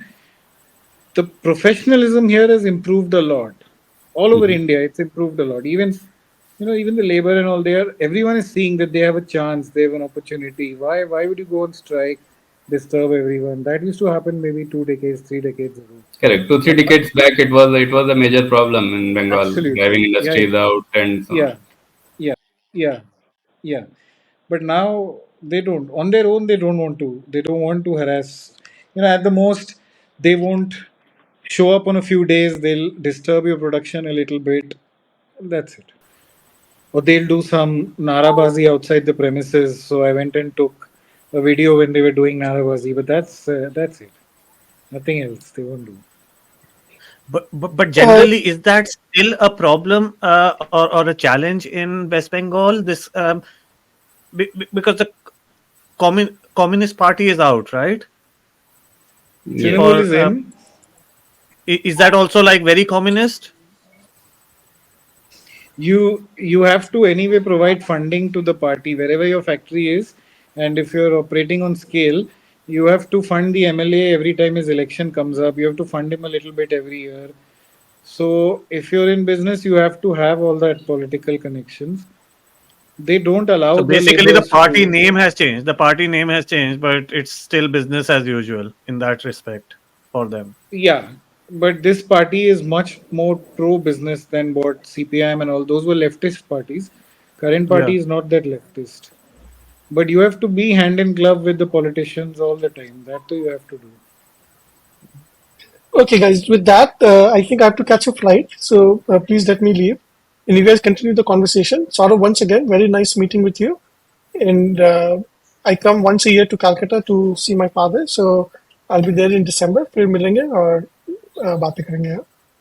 Definitely, Vic, we'll go for a meal. can you say a better goodbye? And I will edit it as if you were here all along. Okay. So A what closing, bata, I a wish. closing goal. A So closing goal, Saurabh, as if we have ended this. Oh, yeah. अच्छा अच्छा तो uh, पहली बात मैं ये बोलना चाहूंगा कि I think Saurabh mentioned his father at least more than 10 times in this episode, and I think your father will be very proud of you, Saurabh. What you have Yeah. done, hats off. Like the pain that you have suffered when you went taking showers at IIM Bangalore, it was not, it was so evident that you were in pain, how driven you were. So, hats off to you, Saurabh, for all that you have done. And like Mitch pointed out, that we see you going from 10 times leverage to you're literally on your company's website, you say we are debt free. So it's almost like the Yeah. pendulum has swung too far to the other extreme, right? Because on your website, I saw the word we are debt free. So it's so important for you to be debt free now. So I hope that you find that good middle, right? Because I see this potential in you that we met with Saurabh Mukherjee from our batch 2 episodes ago, and he needs to raise 1,000 crores, okay? And I know that very soon, like we reach a point in our life when money itself, like what do you do? Well, to earn money for yourself. But I think when you earn money, you can do a lot of things to give it away. You can be a philanthropist. You can give money to the campus. You can help them build a new campus. So I hope you find that middle ground. I think that there's a sort of hidden in there between the 10 times leverage to no leverage, somebody who's willing to work with people like the investor guy and then get to a point where he's giving 1,000 crores to Bangalore. Okay, you Yeah. definitely have that potential. And after 10 years to the mountains, sitting by a stream naked. Huh? That Yeah, uh, let's get on to that yeah. naked part if you have a bit more time after Vix goes. I want to get Okay. on to a couple of points on that, Saurabh. Okay. So But thank you Vix, once again, Saurabh, and talk to you soon. Thank you. Vix, you're Thank you. catching a flight. Are you going to warmer climates Yes, I'm going from minus 10 degrees centigrade to Hmm. uh, to to Mexico? 5 Like, degrees. No, I'm going to California, which is 5 degrees which is centigrade yeah, from Chicago. which Yeah, used to be going Mexico back. before the US usurped it. Yes, yes. And I'm trying to find a picture. Like yesterday, my hands were so cold that I literally thought they froze. Like I had to. -10 is brutal. So Yeah, And Chicago has the lake effect, which is like crazy. yeah. Yeah. So I took this. It's yeah, pretty snowy here. Yeah, right. I don't know. Have you watched any of our previous episodes? I have watched. I've watched the first episode, the one that you all introduced, and I've watched the second episode. But the third one, you didn't put up the whole episode. I only got to see the introductory section. So on that, all the episodes are up. You have to firstly every episode. I have to say you need to like the episode, um, and then you will get more recommendations. And the best way is to subscribe to the channel. And this is for not just you, but for all the viewers who have reached this place in our in this episode. Please like and subscribe to this video, and then you will get more of us. Every week we put up at least one episode every week, and then we put up snippets during the whole week. So you'll get all the notifications in your YouTube if you like and subscribe. So you need to watch that. Sort of episode 3 was with Chandani, and there were a lot of interesting things we discussed that about gender equality, about her move after IIM, then back to India, and you've obviously watched the trailer of that. Yeah, So you will have a lot of I've unanswered learned. questions, and you will need to watch the entire episode. It is 2 hours. I know you can probably watch it at 1.5x speed. Uh, Yeah, I've learned that we as men need to evolve. That's very important. We evolve very slowly. Absolutely. And see, to be fair, I mean, as we were discussing before this, you have evolved. I mean, 2004, 2024 sort of is very different, right? 1998 and 1999 sort of without the shower. I am guessing you don't need to tell me, otherwise, I'll probably have to ask your wife. You're probably showering every day or twice. Yeah, yeah, 4 times a day actually, because I go swimming every day after work, Monday to Friday. So once in the morning, once before the swim, once in the pool, and once after the swim. 4 times. So you're catching up for all the showers you've missed in IMB. Yeah, yeah, So, sort of dialing back a little, when you moved from Europe to India, what was your experience in that move? I know you moved back to your parents' place, but otherwise, in terms of the living style, lifestyle, and everything, what did you like? What did you not like? I had a. It was no, no. I liked everything. Yeah, it was. The platform was there. It was ready, and I'd bought a place also, quite a nice place only in 2004. So everything was. It was a very smooth transition, and I was just grateful that I could, I could be around my folks. I used to miss that a lot. I really used to miss that a lot. And when you're living in Ireland and it's a country of migrants, you see the pain of the families. So if you're sensitive, you're gonna pick up on that. Everyone has lost a son or a daughter to going abroad. So for me, it was a huge, huge relief. I just felt from day one that I'm going to be very happy in India, very, very happy. There was absolutely no, except maybe the traffic and the honking and a little bit of the pollution, and everything else was. It's something I had wanted at the back of my mind all along. It's hard to live away from your country, from your people. It requires a lot of sacrifice, a lot of grit. It's not easy. No, I can No, understand. yeah. And has it occurred since then to you that there were some things which were better in while you were in Europe, in terms of infrastructure or anything else that could have become better even now? I know infra has improved a lot, but what is it that you miss the most, apart I from the Now, yacht? before he answers, I I'm so miss I glad miss you're the using I the miss word Europe. I'm so glad you're using the word Europe because he was being paid from a Dublin account, which is part of the EU. Even though he was living in London, that's fine. But he was also Yeah, dabbling in European I'm soccer. consciously using Europe. That's yeah. what I miss. Yeah, I'll tell you what I miss. I miss your parks, your beautiful parks in London. Hmm. Hmm. The most beautiful parks in the world. I miss that. I miss the marina in Dublin. There's no the water in India is too polluted, so you don't have marinas except maybe one in Bombay.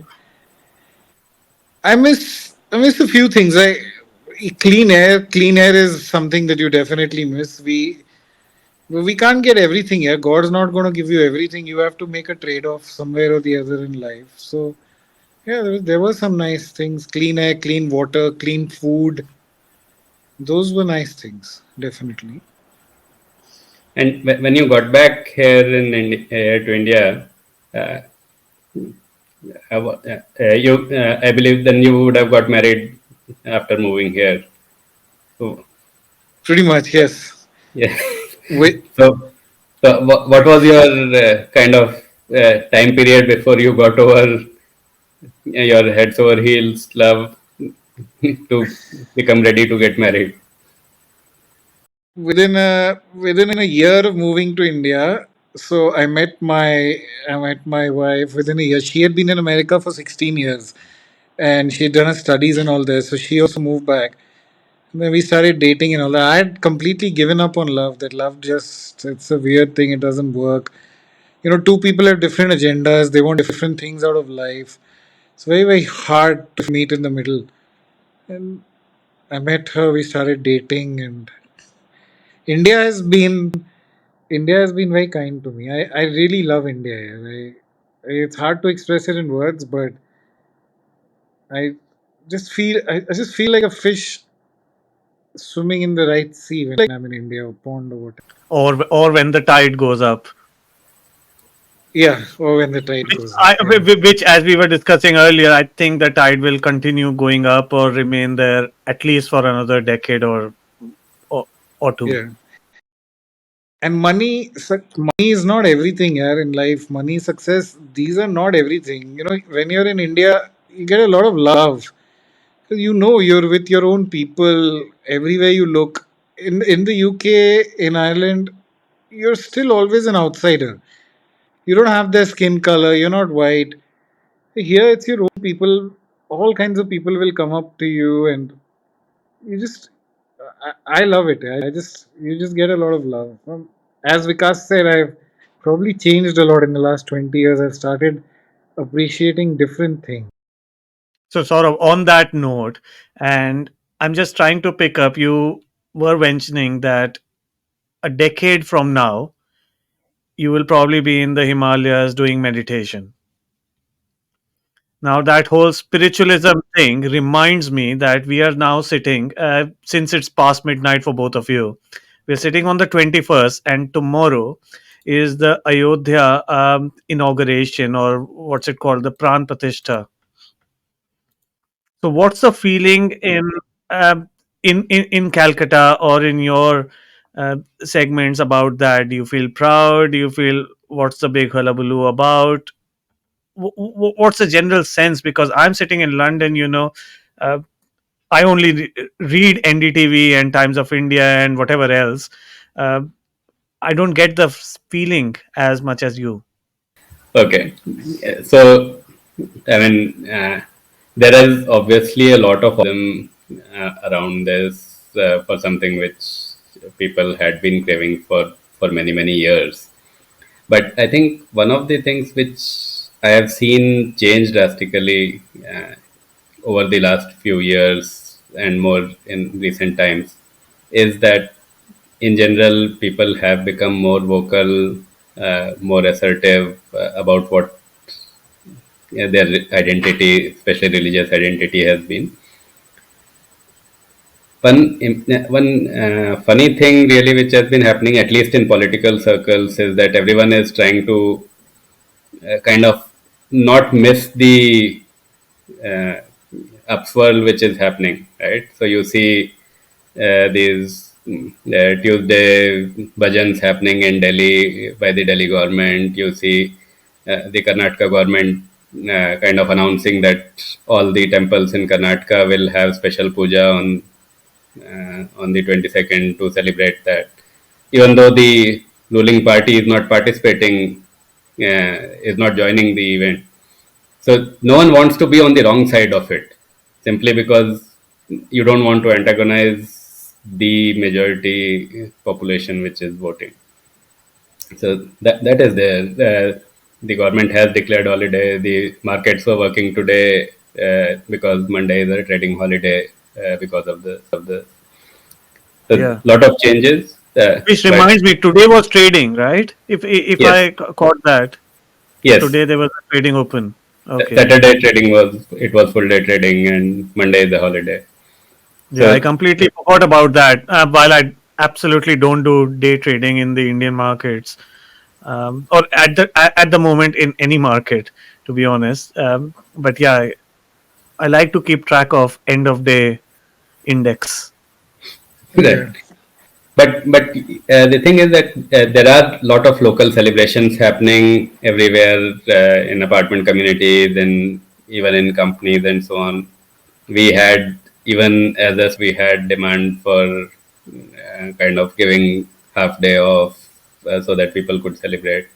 And then finally we decided that yes, let us make that happen, because anyway people will take off.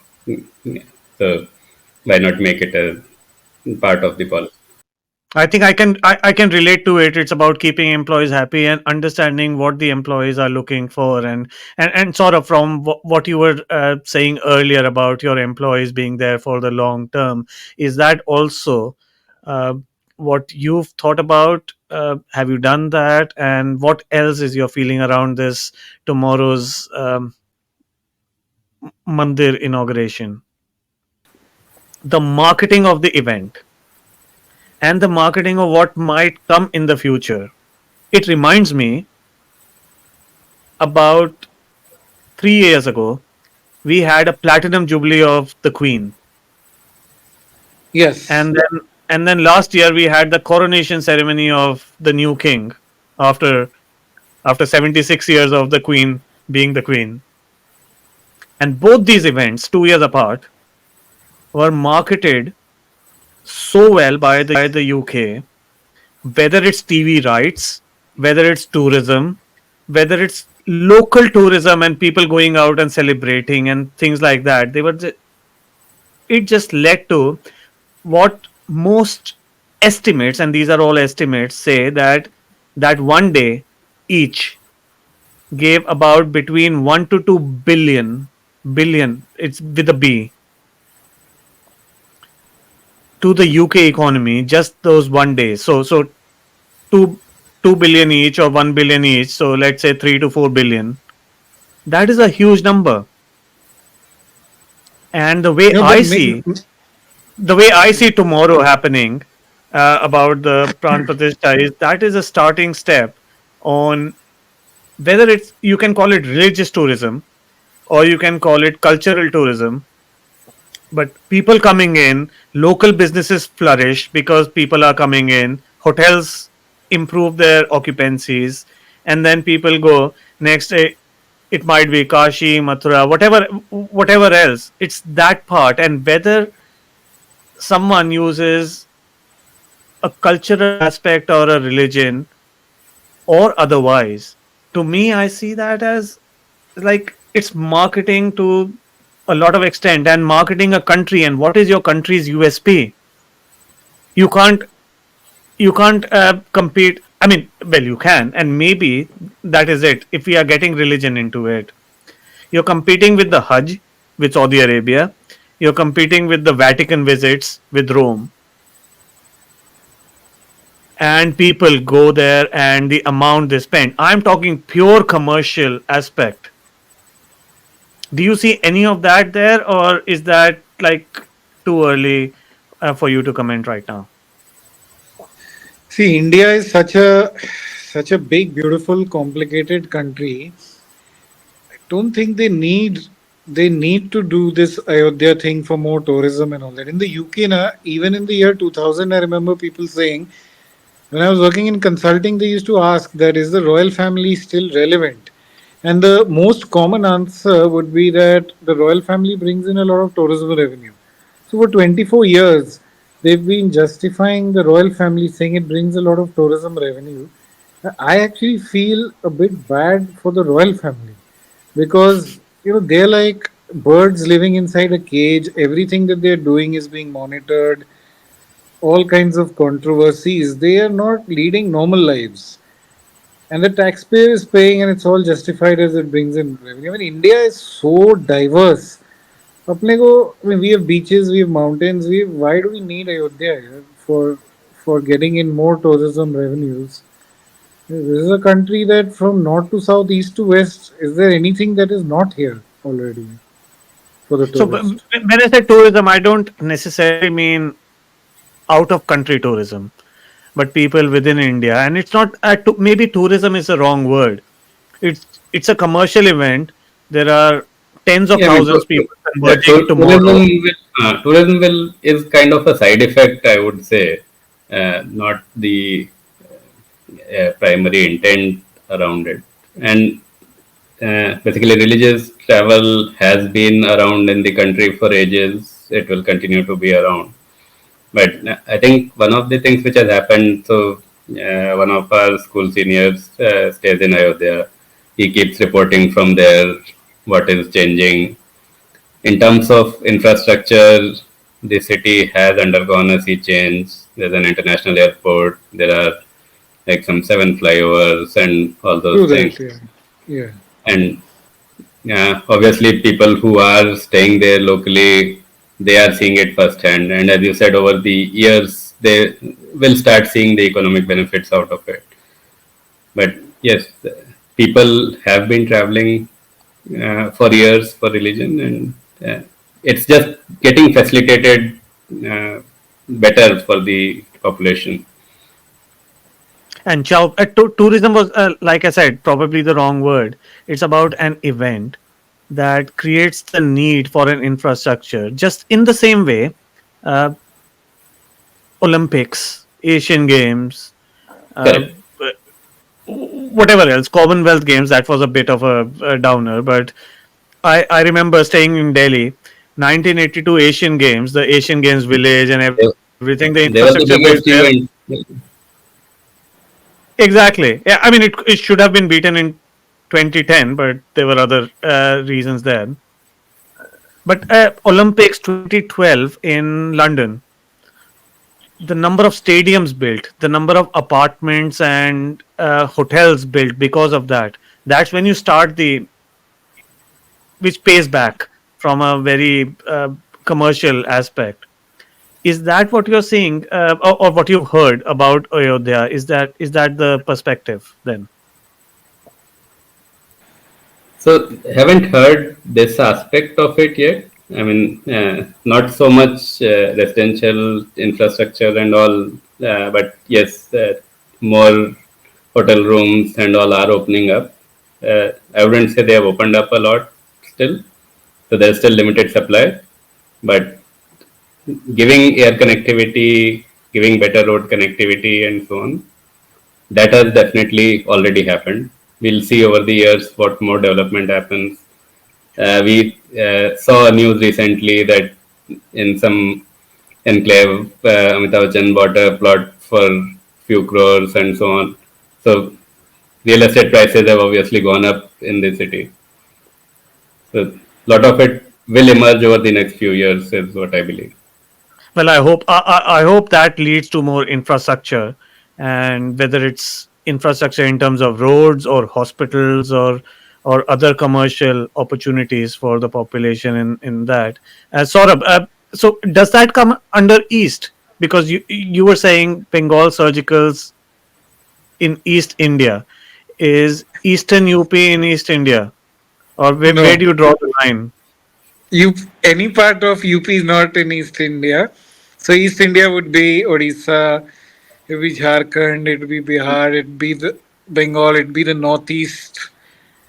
Sikkim, Tripura, Bhutan. That's out of India, but not UP. UP doesn't come in Not East UP, India. not even Eastern UP, which merges into Bihar. No, no, No, no, no, no.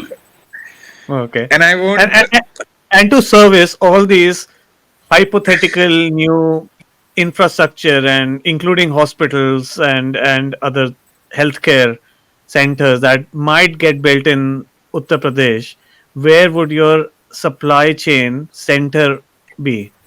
Hypothetically, where would your new Hypothet- factory be?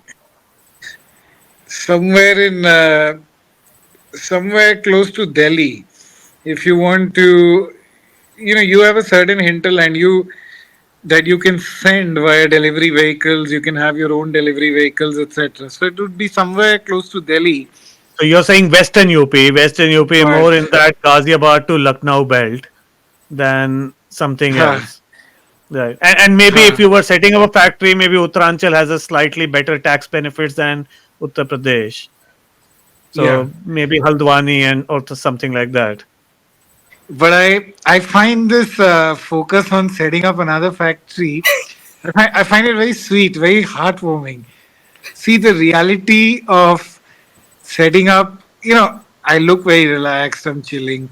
The reality of setting up a factory in itself is a very complicated exercise. Any factory you set up in any area, and then of getting it off the ground, getting it to run. First few years you run it in losses.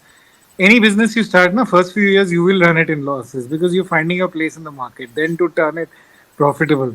So in theory, it's all fun and games. In practice, it's you sweat from your armpits. It's not easy. And I totally appreciate that because in the last 15 years, Saurabh, you have actually worked your way through on the core operations, probably from the bottom up thing. Yeah. And I can also appreciate that what you just told me as I interpreted it is कि क्या ज्ञान बांट रहा है board director की तरह मतलब हमने दांत करते हैं ये करने में. See, I'll tell you one thing here. Life में कुछ भी आसान तो होता ही नहीं है. So if anyone tells you now that it was all easy, it was all a cakewalk, it's never a cakewalk. Everything requires focus. Every form of success requires hard work, dedication, discipline. So that too is a given here. We've all worked hard. We worked hard in IIMs. We worked hard over the last 23 years. We did it for You different worked hard in reasons. IIMs, dude. You worked hard in IIMs. Not everyone. I, I needed the money, but No, but as you nothing said, the in life focus, comes easy. uh, the focus does matter. And what I have seen, once someone is very focused about a particular outcome, then obviously the universe conspires to have you get it. So, Yes, So but you have to. Saurabh, this is the question which we shouldn't miss. So we've talked about your showers and bath.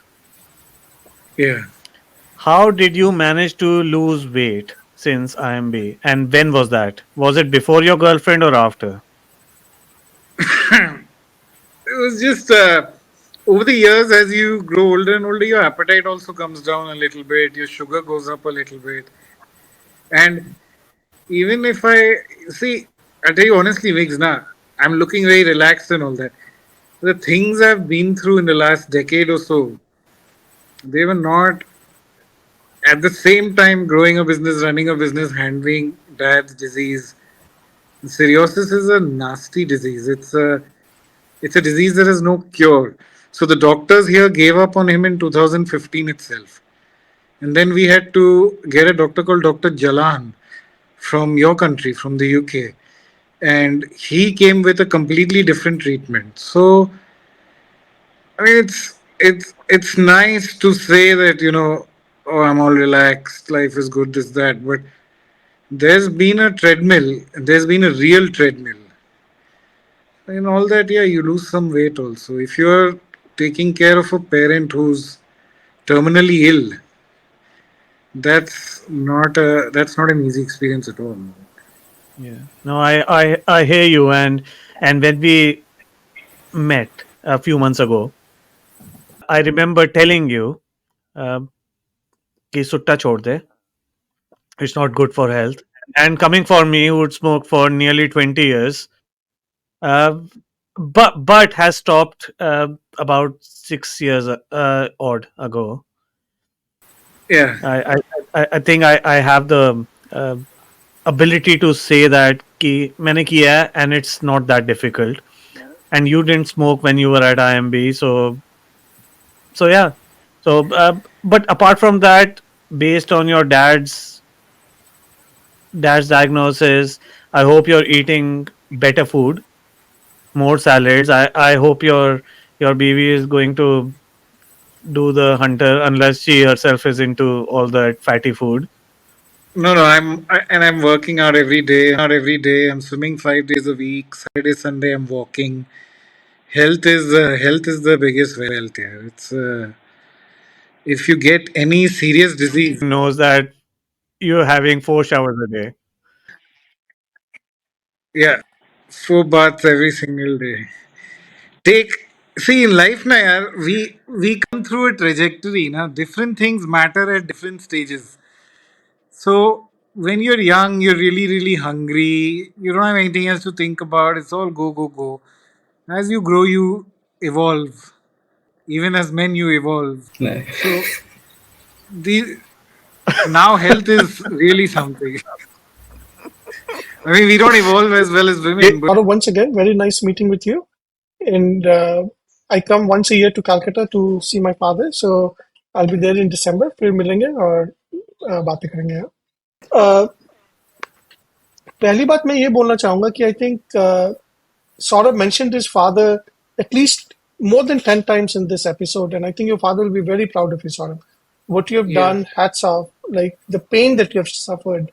When you went taking showers at IIM Bangalore, it was so evident that you were in pain, how driven you were. So hats off to you, Saurabh, for all that you have done. And like Mix pointed out, that we see you going from 10 times leverage to you're literally on your company's website, you say we are debt free. So it's almost like the pendulum has swung too far to the other extreme, right? Because on your website, I saw the word we are debt free. So it's so important for you to be debt free now. So I hope that you find that good middle, right? Because I see this potential in you that we met with Saurabh Mukherjee from our batch 2 episodes ago, and he needs to raise 1,000 crores, okay? And I know that very soon, like we reach a point in our life when money itself, like what do you do to earn money for yourself? But I think when you earn money, you can do a lot of things to give it away. You can be a philanthropist. You can give money to the campus. You can help them build a new campus. So I hope you find that middle ground. I think that there's a sort of hidden in there between the 10 times leverage to no leverage, somebody who's willing to work with people like the investor guy and then get to a point where he's giving 1,000 crores to Bangalore. Okay. There, okay, guys. Uh,